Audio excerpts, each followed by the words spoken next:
This video is about electric field near point charges, H2. Around a point charge, the electric field is radial. The electric field has a direction away from positive charges and towards negative charges, as long as there's nothing else nearby. The distance between the field lines indicates the strength of the charge.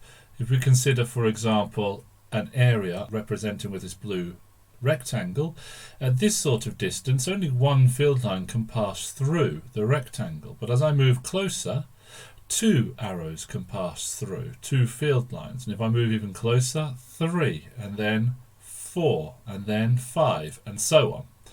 That indicates that the field strength is getting greater as we approach a positive charge, point charge, or a negative point charge, because the number of field lines per unit area increases. But please don't have a misconception about what these field lines mean. A charge on a field line feels a force in the direction of that field line, but a charge between field lines still feels a force. It's just we haven't drawn a field line there. Now, in a radial field, Coulomb's law applies. Coulomb's law is that the force between two charges is equal to this constant multiplied by the product of the two charges and divided by the square of the distance between the centres of those two charges. The constant 𝗟𝗀 is called the permittivity of free space, and this is the value it takes. And throughout the Isaac physics and through the majority of your A-level, we are going to assume that we are always examining charges in free space. That means a vacuum. I've indicated the two charges with a large Q and a small q here, but you will also occasionally see Q1, Q2 to indicate those two charges. Charges are measured in coulombs. So here we have a charge indicated with a large Q, and if I bring another charge towards it, which I'll indicate with a small q, then there will be a force between those two charges. So here comes the small charge. Let's place it here. I'm going to remove the field lines to make the diagram easier to see. And both charges experience the same magnitude force in opposite directions. This is because of Newton's third law. And that force is calculated using Coulomb's law. Like charges repel, unlike charges attract. And that is because if Q and Q, big Q and little q, are both positive, we have a positive force, which is a repulsive force. If either of these two Q's is negative, we have a negative force, which is an attractive force. But if they are both negative, a negative number multiplied by a negative number is a positive number, and so the force once again is repulsive. A common way that electric field questions can be made more complex is by asking about circular motion as well.